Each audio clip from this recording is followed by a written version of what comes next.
시리즈가 3개까지 나왔죠.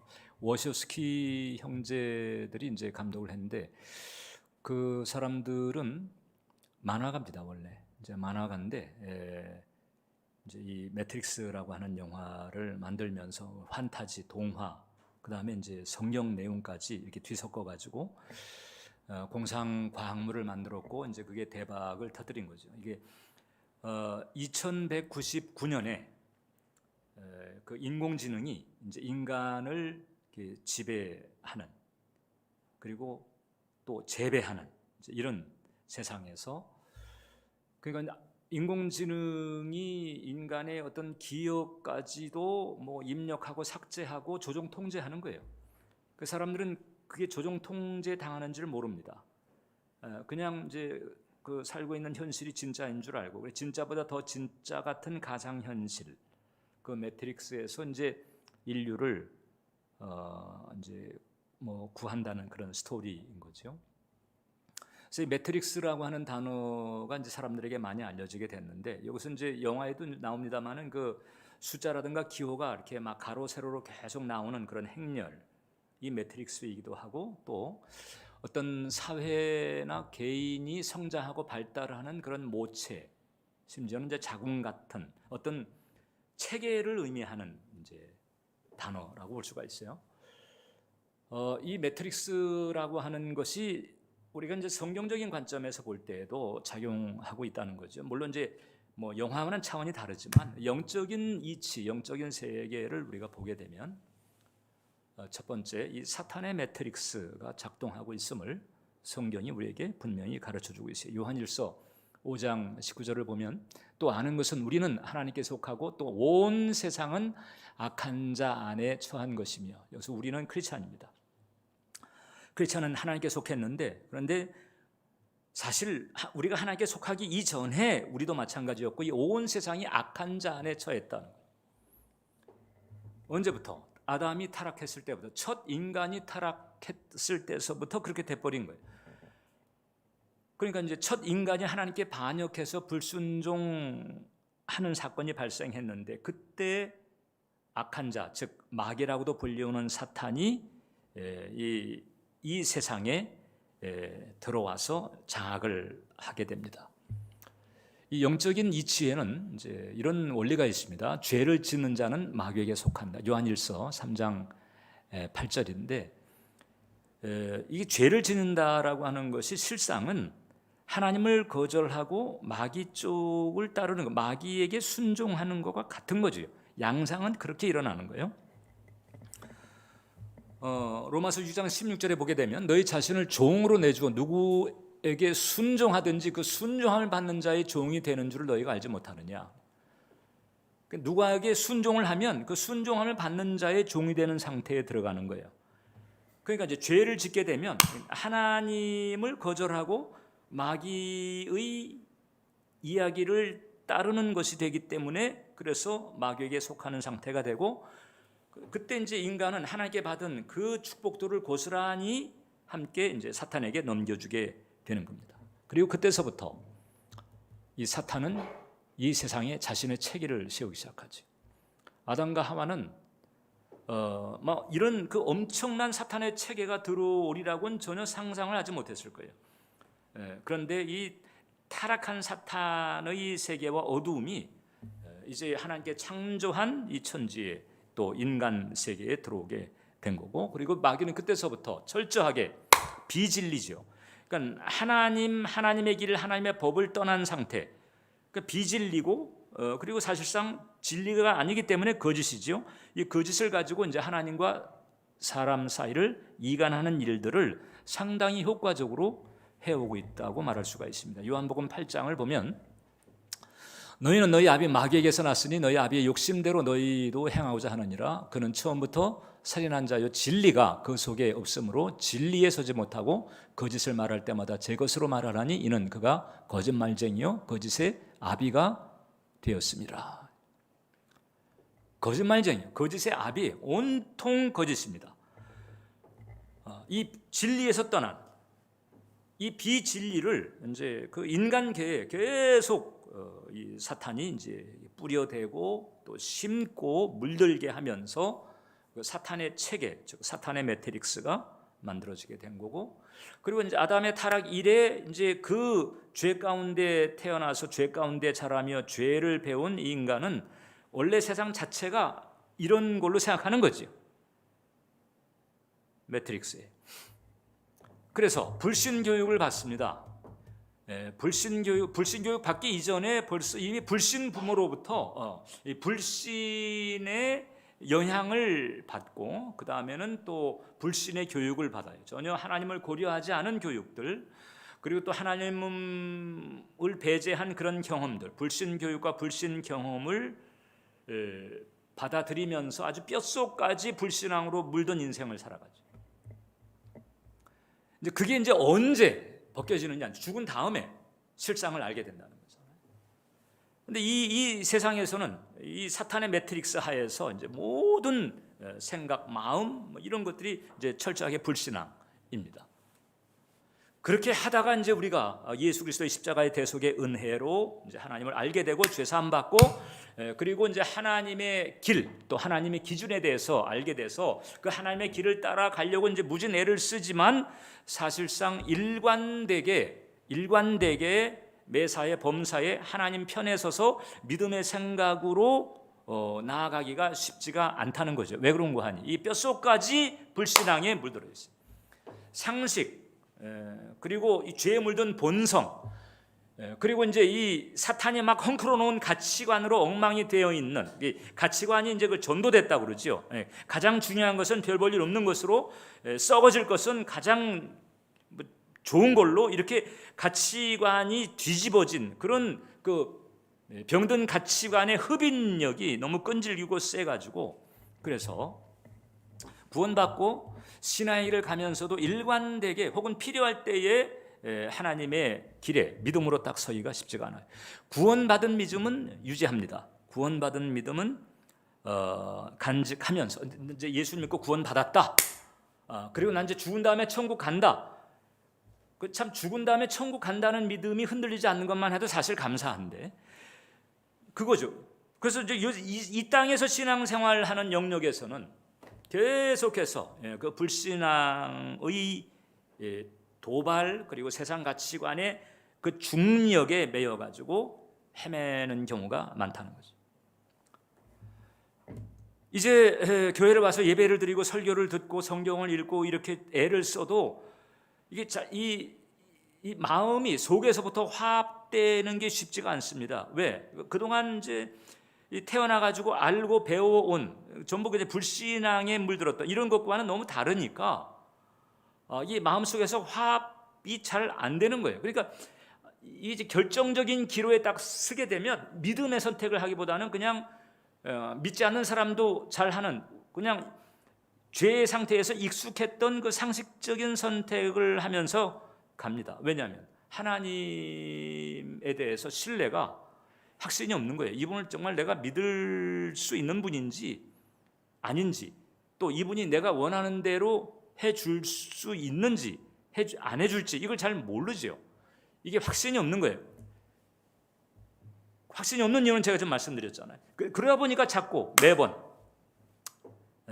그냥 익숙한 죄에 물든 그런 상식적이고 소위 세상적인 그런 선택을 하거나 그런 방식을 해나갑니다. 사실상 불신앙 매트릭스의 희생이 되고 있는 거죠. 하나님의 자녀가 아니라면 모르는데 하나님의 자녀가 된 상태에서 여전히 그 불신앙 매트릭스의 희생을 받고 있는 거예요. 자, 그렇게 되면 지금 이제 우리의 취약점, 이전에 우리의 취약점을 지금 우리가 진단해 보고 있는 거예요. 자, 그렇게 되면 이제 교회를 다녀도 평안과 신뢰가 약합니다. 늘 마음은 조바심 내지는 어떤 막연함, 이제 이런 게 지배적이죠. 교회를 다니면서 뭔가를 행함으로 구원을 확보하거나 유지하려고 노력을 합니다. 어떤 조바심, 막연함 같은 상태에서. 그리고 구원받은 믿음은 있는데 그 구원받은 믿음으로 하나님을 전적으로 이제 의뢰하기보다는 그 삶의 안전을 이제 이런 물질 같은 결국 상식적이고 세상적인 어떤 익숙한 이제 그런 것에 자꾸 두려고 하는 경향이 그치 않은 데게 나타난다는 거죠. 마치 이제 고아가 이런 것 같습니다. 고아가 있는데 그냥 막 이리저리 시달리고 왕초에게 시달리고 뭐 주변에 시달리고 이런 고아가 있었는데 좋은 양부모가 나타난 거예요. 좋은 양부모가 나타나서 양자로 이제 입적을 했습니다. 좋은 양부모고 그 양부모가 경제적으로 또 능력도 있고 생활 환경이 괜찮은 거예요. 뭐 풍족해요. 그 집에 이제 들어갔는데 이제 이 아이가 뭐 이렇게 음식을 먹거나 뭐 이렇게 주거나 하게 되면 꼭 보면은 챙겨요. 몰래 챙겨가지고 자기 방에 들어가가지고 자기 방 장롱 구석에 숨겨두고 서랍에 넣어두고 이렇게 챙겨요. 왜냐하면 전에 그렇게 했기 때문에. 전에는 챙겨주는 사람이 없으니까 스스로 챙기는 거죠. 뭔가 있을 때는 이걸 이제 미리 챙기는 거죠. 나중을 대비해서 자기가 다 해야 돼요. 자기가 하지 않으면 어느 누구도 신뢰할 수가 없어요. 신뢰할 수 없는 상황이었죠. 그러니까 이 고아는 말입니다. 그 좋은 양부모 밑에 들어갔어도 그 좋은 집, 좋은 여건에서 행복하게 지내는 기대나 상상을 못합니다. 양부모는 얼마든지 이 아이로 하여금 좋은 학교를 보내려고 하고 심지어는 유학 보낼 생각도 하고 있어요. 뭐 원하는 것이라면 뭐 취미생활이 됐든지 뭐가 됐든지 뭐 아무튼 다 밀어줄 생각을 하고 있어요. 부모는 기꺼이 그런 마음을 가지고 있고 그런 준비도 하고 있는데 이 아이는 그 부모에 대해서 그런 기대를 하지 못합니다. 그 여건에 대해서 여전히 마음을 열지 못합니다. 여전히 두려움과 조바심과 의구심으로 일관합니다. 내가 또 이 버림받는 것은 아닐까? 이분들이 나를 계속 끌어안고 갈까? 지금 이것조차 사라지면 어떡하지? 이런 마음이 계속 지배적인 거죠. 이게 이제 신앙 생활의 영역 가운데서 우리 크리스찬들 중에 이제 그런 경우가 많다. 우리가 영적으로 볼 때도 이전에 고아 신세였잖아. 하나님 아버지에게서 떠나 있었습니다. 그리고 이 마귀라고 하는 거지 왕초 같은 놈에게 계속 시달리고 막 뺏기고 이러다가 이제 예수님의 십자가로 죄사함 받고 양자가 된 거예요. 양아버지가 대단한 분이에요, 여러분. 할렐루야. 우리 양아버지가 대단해. 없는 게 없고 못 하시는 게 없어요. 근데 이 양아버지는 어느 정도까지인 거야? 나의 행복을 위해서는 자기 다른 아들까지도 죽인 분이에요. 죽게 하는 분이에요. 그리고는 양자로 나를 입적한 뒤에 너 입을 넓게 열어라. 네가 나를 신뢰하기만 하면, 나를 신뢰함으로 기대하기만 하면 능치 못할 게 없어. 다 해주겠다는 거야. 로마서 8장 32절에 보면 자기 아들을 아끼지 아니하시고 우리 모든 사람을 위하여 내주신 이가 어찌 그 아들과 함께 모든 것을 우리에게 내주시지 않겠느냐. 아들을 주셨는데 아낄 게 뭐가 있어요, 사실. 이런 충분한 용의를 가지고 이제 나의 행복을 위해서, 나의 승리를 위해서 나를 챙기시는데, 그렇다면 이제 내가 이제 믿는다면, 그러면 의구심, 이제 조바심 이것을 버리고 이제 하나님을, 양아버지를 믿고 그동안에 그 저주받았던 사고체계 라이프 스타일을 이제 털어버리는 거죠. 사탄의 매트릭스, 이 비진리의 매트릭스, 이걸 딱 이제 털어버리고 마치 이제 마음이 바뀌어진 그 아이가 이제 그 양부모 집에서 그냥 마음대로 꺼내 먹고 마음대로 입고 그 다음에 최고의 실력가들에게 레슨 받게 해달라고 하고 유학 보내달라고 하고 또 하고 싶은 모든 이런 것들에 대해서 아빠한테 상의하고 이러면서 기대하는 마음을 가지고 누리고 이렇게 변화되어 나가는 것처럼 하나님은 우리가 당신 안에서 그렇게 되기를 원하신다. 하나님 나라에 예비되어 있는, 그리고 하나님의 약속에 이제 그게 이제 담겨 있는 거잖아. 하나님 나라에 뭐가 예비되어 있는지, 영적인 영역에 뭐가 예비되어 있는지를 이제 이것을 통해서 알려주세요. 그것을 이제 우리가 이제 깨달은 그 고아가 이제 깨달은 마음으로 이제 기대하고 꿈꾸고 바라보고 구하고 요청하고 주장하고 이렇게 되는 것처럼 하나님은 우리가 그렇게 되기를 원합니다. 그렇게 되지 않으면 그 입적된 양자 그 아이가 불쌍한 거잖아요. 그래서 믿음이라고 하는 것은 깨달음이 있고 하나님께서 뭘 예비하셨는가에 대한 깨달음이 있고 그 다음에 그것에 대해서 날 위해서 예비된 것이다 라고 하는 확신을 가지고 주님 앞에 나아가는 거죠. 그래서 믿음은 히브리서 11장이 믿음은 바라는 것들의 실상이요 보이지 않는 것들의 증거다. 바라는 게 있는 거죠. 보이지 않지만 증거가 있는 거예요. 보이지 않지만 그러나 엄연히 존재하는 것의 증거가 있는 거죠. 증거가. 그래서 이걸 가지고 이제 이런 게 예비되어 있구나. 내가 이런 것을 내가 누릴 수 있구나. 이런 것을 할 수 있구나. 이런 확신을 가지고 이런 깨달음을 가지고 거기에 대한 기대를 가지고 그 다음에 그 기대가 이루어지는 데 대한 바라봄을 가지고 하나님께 감사하면서 당당하게 나아가기를 원하시는 이게 바로 믿음이 좋다는 거죠. 이런 마음을 우리가 믿음이 좋다고 말한다. 그런데 이제 오늘 본문에 보면 두 번째 가데스 바네아의 비극이라고 하는 게 일어나요. 자, 가데스 바네아가 뭐냐? 이제 이스라엘 백성들이 출애굽해가지고 이제 시내산에 들어가서 이제 율법을 받고 시내산에 또 출발해가지고 드디어 이제 그 약속의 땅 가나안 땅 입구에 도착했습니다. 거기가 가데스 바네아예요. 거기서 12명의 정탐꾼을 뽑아가지고 이제 40일간 정탐을 하게 만들고 40일간 정탐을 하고 와가지고 40일간 정탐을 한 내용을 이제 보고를 딱 하게 되는데 그때 이제 둘로 갈라집니다. 하나가 뭔가 하니 그 정탐 내용 중에 뭔가 하니 견고한 성읍이 있다는 거지요. 뭐 거기에 헤브론 혹은 또 여리고 뭐 다 보지 않았겠어요. 견고한 성읍, 막 보기만 해도 그냥 질려버리게 만드는. 그 다음에 특히 또 거인족이 있다는 거죠. 거인족, 골리앗의 선배들이죠. 거인족이 있다는. 네피림의 후손. 이 뭐 싸움이 안 되는 거예요. 이게 뭐 등치로 봤을 때는 정말 메뚜기 같이 스스로 여겨지는 이런 내용들을 이제 보고를 딱 해버리니까 대부분의 이스라엘 사람들이 거기에 대해서 이제 시험에 들어갑니다. 14장 3절로 4절을 보면 어찌하여 여호와가 우리를 그 땅으로 인도하여 칼에 쓰러지게 하랴. 벌써 이제 이 불신앙이 딱 들어가는 불신앙이 작동하는데 벌써 연상이 되는 거죠. 칼에 쓰러지는 게 이제. 그 다음에 처자가 사로잡혀 가지고 곤욕을 치르는 이런 불길한 상상들이 쫙 그냥 영상으로 이제 돌아가는 거예요. 이래 가지고는 우리가 애굽으로 돌아가는 것이 낫지 않냐. 그래서 이제 모세를 제거하고 우리가 다시 돌아가자. 이런 식으로 술렁술렁하게 됩니다. 밤새도록 통곡했다고 나와요. 이 얘기를 하기 전에. 우리는 죽었다라는 거죠. 그 엄청난 믿음이잖아요. 지금 죽은 사람도 없는데 통곡을 할 정도니까. 그때 여호수아와 갈렙은 이런 반응을 보이는 거예요. 8절로 9절인데 여호와께서 우리를 기뻐하시면 우리를 그 땅으로 인도하여 들이시고 그 땅을 우리에게 주시리라. 과연 젖과 꿀이 흐르는 땅이라.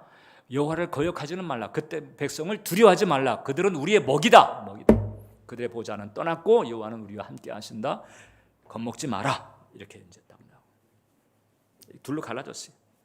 이게 뭐 비등비등한 게 아니고 이 20세 이상으로 남자만 따졌을 때 60만 3,550명이었는데 거기서 2명 빼놓고 나머지 60만 3,548명은 다 이제 불신앙에 빠졌던 거예요. 똑같이 양자로 입적해놨는데 한쪽은 망하는 상상만 계속하고 있고, 근데 여호수아와 갈렙은 흥하는 상상을 하고 있어요. 이제 하나님의 약속대로 하나님께서 우리에게 예비해 주신 것이다 말. 아브라함에게 주신 약속이잖아요. 그때는 성경이 없었지만 우리는 성경이 지금 기록으로 분명하게 선명하게 우리에게 알려주고 있어요. 그 하나님의 약속에 그 하나님께서 영혼의 영역에 예비하신 거잖아요. 영혼의 영역에 가나안 땅이라고 하는 축복을 예비하신 것을 이제 갈렙은 딱 믿음으로 붙들고 이제 거기 들어가서 젖과 꿀을 먹으면서 그 다음에 거기 나라를 세우고 농장을 세우고 잘 갖고 가지고 열방의 제사장으로 높임 받는 이런 꿈을 마음의 그림을 가진 거죠. 한쪽은 칼에 찔리고 그 다음에 처자들이 곤욕을 치르는 그런 비극적인 상상을 하고 있고, 한쪽은 열방의 제사장이라고 하는 상상을 하고 있고,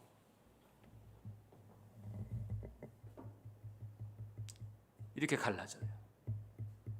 이게 똑같이 출애굽하고 똑같이 홍해를 건너고 똑같이 지금 그날 아침에도 만나를 먹었을 텐데, 근데 이렇게 달라질 수가 있다. 이게 똑같이 교회를 다녀도 교회 안에서 흥하는 상상하는 사람이 있는가 하면 망하는 상상 쪽으로 가는 사람이 있을 수 있다는 거잖아요. 그래, 그게 이제 우리 현실인 거죠. 우리 현실이. 제가 봤을 때 여호수아 갈렙의 믿음하고 다윗의 믿음하고 저는 같은 수준의 믿음이라고 봐요. 이제 이 가데스 바네아로부터 40년 뒤에야 이제 여호수아 갈렙이 가나안 정복 전쟁 들어가면서 그 거인들을 상대해 가지고 이제 괴멸시키잖아요.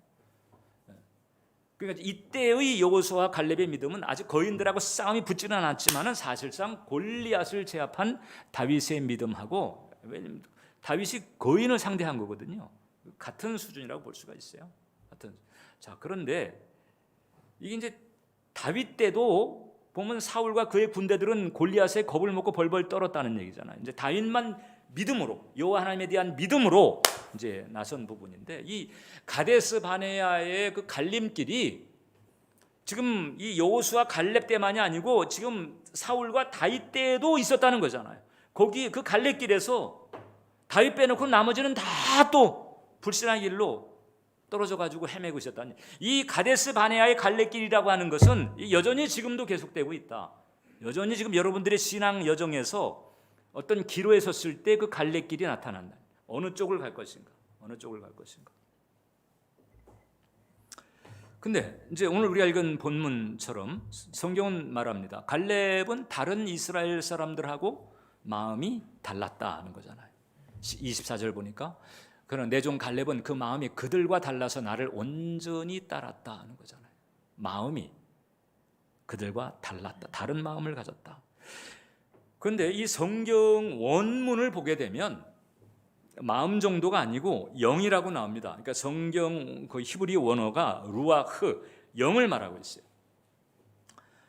그래서 이 영어 성경 원문에 충실한 이제 영어 성경의 번역을 보게 되면 거기에 이제 갈렙은 different spirit, 혹은 킹 제임스 버전은 another spirit, 다른 영을 가지고 있었다. 영을 언급하고 있어요. 영. 자, 그러면 이스라엘 그 다른 사람들에게 작동했던 영과 그 다음에 갈렙에게 작동했던 영이 달랐다는 것인데, 그럼 영이 어떻게 달랐을까? 바울이 사실 이제 그 점을 분명히 풀어줍니다. 고린도전서 2장 12절을 보면 우리가 세상의 영을 받지 아니하고 오직 하나님으로부터 온 영을 받았으니 이는 우리로 하여금 하나님께서 우리에게 은혜로 주신 것들을 알게 하려 하심이라. 세상의 영이 있고 하나님으로부터 온 영이 있어요. 자, 그럼 하나님으로부터 온 영은 어떤 역할을 하느냐? 우리로 하여금 하나님께서 우리에게 은혜로 주신 것들을 알게 하는 거죠. 갈렙이 그 가데스 바네아에서 하나님께서 은혜로 가나안을 예비하신 것을 알게 된 거죠. 하나님으로부터 온 영이 작동한 거예요. 반면에 다른 이스라엘 백성들은 세상의 영을 따른 것입니다. 영이 달랐다는 거예요. 마음 정도가 아니고요, 더 깊은 데까지 차이가 있었다는 거죠. 따라서 여러분, 이 믿음이라고 하는 게 오늘 설교 제목처럼 영이다. 믿음은 마음의 문제보다 더 근원적이에요. 이 영적인 문제. 믿음은 하나님으로부터 온 영을 따르는 거예요. 그런데 불신앙은 그러면 세상의 영을 따르는 것이다. 이 영적인 문제입니다. 자, 우리가 이제 의심 같은 걸 하잖아요. 하나님께서 계실까? 뭐 하나님이 나를 사랑하실까? 뭐 이런 것을 의심하거나 회의를 가지는 경우가 있습니다. 이 의심이나 회의, 자, 이 믿음이라고 하는 것도 이게 마음 혹은 지성의 작용이 아니라 영적인 차원인 것처럼 의심이나 회의, 이것도 사실상 지성적인 현상이기 이전에 영적인 문제입니다. 그러니까 일단 세상의 영을 따르고 있으면 의심이나 회의가 강할 수밖에 없는데, 그것은 아무리 설득해도 되지가 않아요. 영이 다르기 때문에 그렇습니다. 마치 그 아주 심한 편집증, 의처증이나 의부증 같이 심한 편집증이 드는 사람은 어떤 얘기를 해도 거기서 의심거리를 찾아내는 것과 같은 거예요.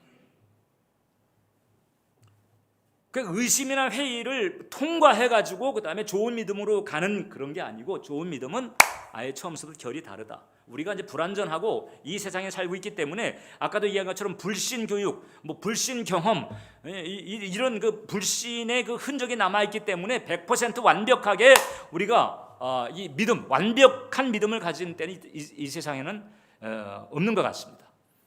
이 퍼센테이지 문제가 있는 것 같아요. 그러나 좋은 믿음, 이 굳건한 믿음, 이 믿음이라고 하는 것은 의심이나 회의를 통과해가지고 나온다기보다는 의심과 회의가 있음에도 불구하고 빌리그레암처럼 내가 아직 내 지성적인 회의나 의심이 사라진 것은 아닙니다만은, 그런 내가 하나님을 믿기로 작정합니다. 성경이 하나님의 영감으로 만들어진 하나님의 말씀임을 내가 믿겠습니다라고 결단을 해버리는 거예요.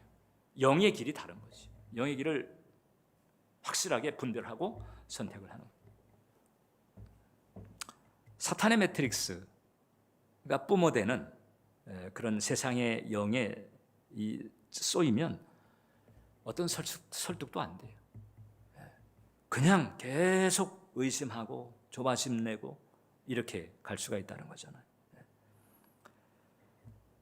그러나 성령이 들어가면 우리가 이제 불완전해서 어떤 그 의심이나 회의 여지가 남아 있을지라도, 그 물음표가 있을지라도 그 부분을 제치고 넘어가는 거예요. 딛고 넘어가는 거예요. 믿음으로 선택하면서, 믿음으로 결단하면, 그래서 믿음의 결단을 보시고 하나님께서 그 믿음을 더 견고하게 해주시는 그런 은혜를 주신다. 갈렙도 얼마든지 그 상황에서 불신한 생각을 가질 수 있어요. 의심의 생각을 가질 수 있어요. 아이고, 이건 뭐 내 거인족과 싸우다가 나 죽으면 어떡하지? 그러면 내 식구들은 어떻게 되나? 뭐 그리고 그냥 폭행 약탈 당하는 그런 그 불길한 생각들, 폐잔병처럼 그냥 막 겁을 먹고 도주하는 뭐 이런 가능성들, 그런 것들 얼마든지 생각할 수 있죠. 그런데 생각할 수 있지만은 갈렙은 거기서 그 길을 거부한 거예요. 그런 생각의 길을 거부한 거지요. 그리고 믿음을 택한 거예요.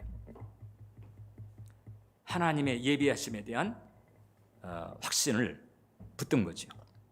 믿음에서 믿음으로. 그러니까 우리가 생각하는 그 하루에도 5만 가지 생각을 한다고 그러잖아요. 그 5만 가지 생각 가운데서 예를 들어서 갈렙은 49,999가지 그 불신앙에 물든 그 49,999가지 생각을 제치고 딱 오로지 한 길 약속의 말씀을 붙들고 믿음으로 나아가는, 그리고 하나님께서 예비하신 가나안의 축복을 믿음으로 붙들면서 이 하나님께서 예비하신 우리 거, 내 거기 때문에 이거 내가 붙들고 나아간다. 그래서 가나안에 들어가서 뭐 견고한 성이 됐든 뭐 거인들이 됐든 물리치고 나라를 세우고 아름다운 주택을 짓고 성전을 짓고 하나님을 섬기고 이런 믿음의 생각들을 품은 거예요. 믿음의 생각. 건강한 믿음이라고 하는 것은 그런 점에서 이제 성령님하고 나와의 시너지입니다. 성령께서, 즉 하나님으로부터 온 성령께서 은혜로 하나님께서 예비하신 것들을 깨닫게 하시고, 그게 이제 성령의 언어들이잖아요. 성령의 언어들. 아니면 성경 말씀이, 성령의 언어가 없으면 일반적인 하나님의 약속의 말씀이라도 이게 하나님 예비하신 거잖아요. 일반적인 하나님의 약속을 붙들든지 아니면 성령의 언어, 나에게 주신 성령의 언어를 붙들든지, 그래서 하나님께서 은혜로 예비하신 것들을 알게 하는 이런 은혜가 임하고, 그 은혜를 내가 믿음으로 받아들이고, 그리고 성령님과 함께 이제 그 길을 가는 거죠. 근데 그 길이 바로 외줄 타듯 가는 길이에요. 5만 가지 생각 중에서 49,999가지 불신앙을 제끼고 딱 오직 한 길, 믿음의 생각, 믿음의 마음을 가지고 믿음의 길을 가는, 이 외줄 타듯 가야 되는 길이, 그게 건강한 믿음의 길이다라고 하는 거죠. 그 외의 길은요 다 위험하죠. 함정이고 가시가 있고 그럴 수가 있습니다. 그래서 우리는 이 믿음의 길을 갈 때 마지막으로 어떤 영을 따르는가, 이 대목을 늘 잘 분별을 해야 됩니다. 자, 이제 아담의 타락 이래 이 사탄의 매트릭스, 여기 이제 더 이상 우리가 속으면 안 돼요. 이제 우리가 진리를 알았어요. 더 이상 세상의 영에 끌려다니지 말아야 되고, 마귀의 매트릭스에 더 넘어가지 말아야 되고, 이제 이 진리에 담긴 하나님의 그 약속의 말씀을 붙들고 이제 이 약속의 말씀을 내가 사실로 동의하고 받아들이는 거잖아요. 그게 믿음이잖아. 이제 그 믿음의 길을 따라 믿음으로 생각하고 믿음으로 바라보고 믿음으로 나아가는 거죠. 그래서 하나님의 약속에 바탕한, 어떻게 보면 이게 이제 교리라고도 할 수 있고 거룩한 지식이라고도 할 수 있는데, 여기에 바탕한 믿음의 생각과 믿음의 상상이 필요하다. 우리들의 또 하나의 이제 취약점이 바로 뭔고하니, 우리가 이제 구원받은 믿음은 있는데, 우리가 이제 믿음 시리즈에서 그 역사하는 믿음에 대해서 얘기했잖아요. 의지하는 믿음도 의지 1이 있고 의지 2가 있는 거죠. 그럼 믿음, 내가 믿나이다. 근데 믿음 없는 것을 도와주소서. 그거는 이제 의지 1이라고 볼 수 있어요. 수로보니게 여인이나 백부장의 믿음 같은 경우는 의지 2라고 볼 수 있는데, 그런데 우리가 이제 구원받은 믿음은 있지만은 최선 의지 2에서 역사하는 믿음까지 찾고 쉽게 가지 못하는 이유가 뭔고하니, 우리가 이제 이 성경에 대해서, 하나님에 대해서 교리는 붙들어요. 교리나 지식은 붙들고 있는데, 우리의 이 상상은 그냥 불신앙에 그냥 방치해 두고 있고 마귀에게 그냥 내주고 있어요. 그래서 이 교리는 알고 있는데 상상은 전부 불길하고 불신앙이고 이게 망하고 그늘지고 어둡고 이런 쪽으로 그냥 딱 내주고 있어. 그러지 말아야 돼. 교리와 지식에 바탕한 믿음의 상상을 해야 되는 거잖아요. 여호수아가 그랬단 말이죠. 아브라함에게 주신 그 가나안에 대한 약속, 이걸 딱 붙들고 이제 목전에 왔는데 이제 이 약속이 이루어진다. 그러면 그 땅에 들어가 가지고 하나님께서 열방의 제사장이 될 것이라고 해주신 것처럼, 우리는 독수리처럼 하나님과 함께 이제 열방의 제사장으로 우리는 이 땅을 잘 가꿔야 된다. 이런 쪽으로 그 교리를 가지고 거기에 바탕한 믿음의 생각을 해나가는데, 그런데 다른 이스라엘 백성들은 그 약속이 주어졌는데도 그 약속 때문에 지금 사실 가데스 바네아까지 간 거 아니에요. 그런데 그 약속을 붙들고서는 그 다음에 상상은 전부 칼에 맞고 처자들이 곤욕을 치르고 이런 불길한 상상 쪽으로 되는. 그래서 이게 이 교리와 상상, 이게 같이 가야 되는 거죠. 잃어버린 상상을 회복할 필요가 있어요. 방치해 놓은 상상의 영역을 수복을 해야 된다. C.S. 루이스 같은 경우는 그 상상의 영역을 회복하면서 회심을 한 케이스로 보는 거죠. C.S. 루이스는 어렸을 때 엄마가 암으로 죽었습니다. 그때 교회를 다녔는데 기도한 게 안 먹힌 거죠. 그래서 이제 시험이 들었어요. 교회를 떠납니다. 그리고 그때 합리주의가 유럽을 장악하면서 이제 이 성경, 초자연적, 이런 거에 대해서는 이제 거부감이 들어가서 교회를 등져 수십 년간 무신론자로 살았어요.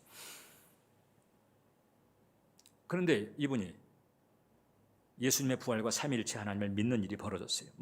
어떤 성령 체험을 하고 막 은혜 집회, 전도 집회 참여해가지고 그런 게 아니고, 어떤 일이 있었는고 하니, 이제 이 루이스의 친구 가운데 제레미 톨킨 아시죠? 반지의 제왕을 쓴 그 제레미 톨킨이 그 루이스에게 이제 권유를 한 거예요. 복음서를 좀 상상력을 가지고 좀 읽어봐라. 상상력을 동원해서 성경을 읽기를 권유를 한 거죠. 교리적으로, 지식적으로 이렇게 하는 게 아니고 마치 성화를 보듯이, 영상을 보듯이 상상력을 가지고 좀 읽어봐라. 이런 과정에서 루이스의 마음 가운데 잃어버렸던 신앙이 회복이 되고, 그리고 확신을 가지게 되는 거예요. 그리고는 그 루이스가 가지고 있었던 지성과 그 다음에 이 성령께서 이제 함께 하시면서 이제 탁월한 변증가가 되게 많아요. 그분의 책들을 보게 되면 그런 그 상상력이 발휘된 내용들이 상당히 많습니다. 대표적인 게 바로 이제 스크루테이프의 편지 같은 거죠. 이 스크루테이프의 편지는 사탄이 어떻게, 이 귀신들이 어떻게 사람의 마음 가운데에 활동하고 있는지를 우리에게 잘 보여주고 있습니다. 어떻게 이런 책이 나올 수 있는지. 그러니까 유진 패터슨, 그 메시지 성경을 썼던 유진 패터슨 같은 경우도 그런 얘기합니다. 이 스크루테이프의 편지는 우리 시대에 가장 기본적으로 읽어야 되는 책이다. 왜냐하면 이 사탄과 악한 영들의 활동이 우리의 내면에서 어떻게 벌어지고 있는가를 아주 실제적으로 묘사해주고 있는데, 우리가 이제 이 영적 싸움에서 지피지기, 적을 알고 나를 알아야 되는데 적을 알 수 있는 가장 좋은 책이 바로 이제 이 책이라고 하는 거죠. 그 책을 보면요, 우리들이 하는 생각 가운데 적지 않은 부분이 속고 있는, 괴계에 넘어간 이런 부분들인 것을 우리가 알 수가 있어요. 영성학자 가운데 리처드 포스터라고 하는 사람이 있어요. 이분도 이 믿음의 생각, 믿음의 상상, 그러니까 교리 지식만이 아니고 교리 지식에 바탕한 그런 생각과 상상, 이 대목을 잘 아시는 분이에요. 이분이 이제 한 번은 몹시 아픈 여자아이를 위해서 기도해달라는 요청을 받고 신방을 하게 됐습니다. 그 집에 딱 가니까 그 줄리라고 하는 여자아이인데 그 오빠가 4살짜리가 있는 거예요. 여러분 이 아동들의 그 인지 발달 그 이제 단계를 보게 되면 4살에서 6살 요 때가요, 하나님께서 말씀하시는 그 어린아이 같은 순수한 믿음을 있는 그대로 받아들이는 요 믿음을 가진다는 거잖아요. 그래서 여기 기독교 가정에서 그 한 4살이나 5살 배기 아이들한테 기도를 시키면 그 기도가 응답이 잘 된다는 거예요. 실제로 임상으로. 그 4살짜리 아이 있는 집들은 좀 잘 연구를 해서 활용할. 그런데 이제 그 질병 치유하는 기도할 때는 조심할 필요성은 있습니다. 이미 이제 좀 방어 기도를 하고 그렇게 이제 할 필요가 있는데, 어떻든 이 리차드 포스터가 그 4살짜리 이제 그 줄리의 오빠를 보고는 이제 그렇게 했다는 거잖아요. 내가 이제 네 동생을 위해서 기도할 텐데 너 좀 나 좀 도와줄래? 그랬더니 자기 동생이 위해서 한다니까 제가 어떻게 하면 돼요? 그러면 자 이제 이리 와봐. 이제 우리가 이렇게 한번 생각을 해보자. 이러면서 우리 재밌는 걸 한번 상상을 해보자. 이제 예수님 알지? 예. 예수님은 항상 우리와 함께 계신다고 그랬잖아. 예. 그럼 예수님이 여기도 함께 계시는 거야. 그렇겠지? 예. 그럼 예수님이 요 앞에 의자에 앉아 계시다고 한번 생각해봐. 그리고 그 예수님에게 이제 동생한테 와서 동생에게 손을 얹어서 치료해달라고 그렇게 구해보는 거예요. 그렇게 기도하고 난 다음에 그 다음에 이제 예수님에게 함께 가서 우리가 줄리에게 손을 얹을 때 그 손 위에 예수님 손을 얹어서 줄리를 치료해 주세요. 이렇게 기도를 하고 가는 거야. 그러면 우리가 손 얹어 기도할 때 우리가 기도한 대로 예수님이 함께 오셔서 우리의 손 위에 손 얹어 주시고 이제 기도할 때 그때 예수님의 빛이 그 줄리의 몸속에 있는 모든 세균을 싹 물리치는 이런 일이 벌어질 거야. 이렇게 해요. 그랬더니 이제 그 줄리 오빠가 알겠어요. 그러고 이제 같이 따라서 이제 기도하고 이렇게 간 거지. 그래가지고 이제 줄리한테 가서 손을 얹고 이제 기도하고 왔다는 거. 그 다음 날 그 줄리가 몹시 아팠는데 깨끗하게 낫다는 거예요. 깨끗하게 낫다는 거예요. 이게 이제 어린아이 같은 믿음이죠. 이런 믿음. 그냥 말하는 대로 믿는 믿음. 망태 할아버지가 있다 그러면 있는 줄 알고 망태죄 얘기만 해도 울음을 뚝 그치는 그런 순전성이죠. 이제 그런 믿음을 가지는 게 좋은. 그러니까 어른이 돼도 이런 교리나 지식만이 아니고 이 믿음의 생각과 상상까지 교리에 바탕하게끔 이렇게 가면 그게 바로 이제 좋은 믿음, 강한 믿음. 그게 진짜 믿음의 영역이죠. 왜냐하면 교리나 지식을 가지고 있어도 상상이 조바심과 두려움과 불안에 찌들어 있으면 지식이 어떻게 역사합니까? 지식이. 예수님의 임재가 역사하는데 믿음은 바라는 것들의 실상이라고 그랬잖아요. 그러니까 바라는 어떤 이미지라고 하는 요소가 빠지게 되면 좋은 믿음이 작동할 수가 없는 거죠. 저는 그래서 우리가 이렇게 순전한 믿음을 가지고 예수님을 바라보고 의지하고 예수님께 기도하면서 예수님께 요청을 하게 되면 저는 복음서에서 예수님께서 행하신 액션들이 얼마든지 재현될 수 있다고 믿는 거죠. 할렐루야. 믿으세요. 믿으시라. 자꾸 이 사탄의 매트릭스가 뿜어대는 이 불신앙의 기운에 자꾸 이렇게 쏘이게 하지 말고 하나님의 말씀을 믿음으로. 그래서 우리가 자꾸 이제 하나님 말씀에 빠지고 하나님 뭐가 예비되어 있는지를 아는 게 중요하고 기도하면서 하나님께 구하는 것이 중요하다. 로마서 14장 23절에 믿음을 따라 하지 아니하는 모든 것이 죄라고 그랬습니다.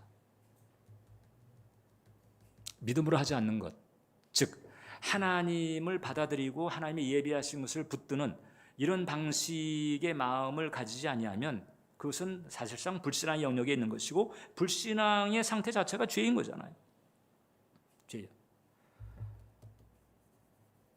그렇기 때문에 우리는 영을 분별하면서 나의 마음, 나의 믿음이 세상의 영이 아니고 하나님으로부터 온 영을 따라가도록 힘써야 될 줄 믿습니다.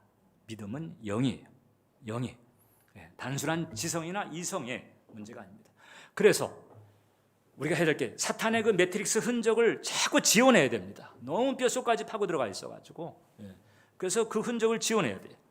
그걸 이제 사도 바울은 로마서에서 그렇게 이해한 거잖아요. 마음을 새롭게 이 세대를 본받지 말고 이 세대는 사탄의 매트릭스니까 이 세대를 본받지 말고 진리 안에서 마음을 새롭게 하라는 거예요. 사탄의 매트릭스 흔적 그런 그 물을 빼내고 하나님의 진리를 붙들고 믿음으로 나아가자는 거죠. 그때 하나님의 영광을 보게 되는 것이죠. 그때 그 믿음으로 나아가면 그때 일반적인 하나님의 그 약속을 통해서 하나님이 예비하신 것을 우리가 알 수 있거니와 여러분 각자에게 태인, 여러분 각자에게 하나님께서 예비하신 그런 은혜도 성령의 은혜를 통해서 감지할 수 있는 축복이 주어지게 되고 우리는 역사하는 믿음으로 살아가면서 하나님 나라에 있는 것들을 풀어내는 거예요. 그냥 여러분 아까 고아가 자꾸 뭐 주는 게 있으면 슬쩍슬쩍 해가지고 그냥 자기 방에 구석구석 이렇게 쟁여놓는다고 그랬잖아요. 믿음이 이런 그 믿음의 메커니즘이 작동하지 않는 역사하는 믿음이 작동하지 않는 이런 크리스찬들은 그래서 결국은 자꾸 어떻게 하는고 하니 자꾸 이제 물질에 기댈 수밖에 없는 거죠. 마치 그것은 고아가 따로 챙겨가지고 꿍쳐놓는 것과 같이 자꾸 물질로 익숙한 걸로 이렇게 뭔가 안전을 보장하려고 그렇게 하는 거거든요. 하나님께서 우리에게 물질의 축복을 주시는 것은 받을지라도 우리는 믿음으로 가야 된다는 거예요. 기도하겠습니다. 하나님, 우리 은혜 정원교회 우리 교들을 붙들어 주셔서 교리나 어떤 지식도 중요하지만 그러나 어떤 상상의 영역, 생각의 영역을 마귀에게 또 마귀 매트릭스에 빼앗기는 일이 없게 하여 주시고 이제 영을 분별하면서 마음을 잘 간수하고 믿음의 마음, 믿음의 생각으로 나아가면서 하나님께서 예비하신 그 축복을 누리고 풀어내는 통로가 되도록 구별해 주시옵소서. 예수님의 이름으로 기도합니다.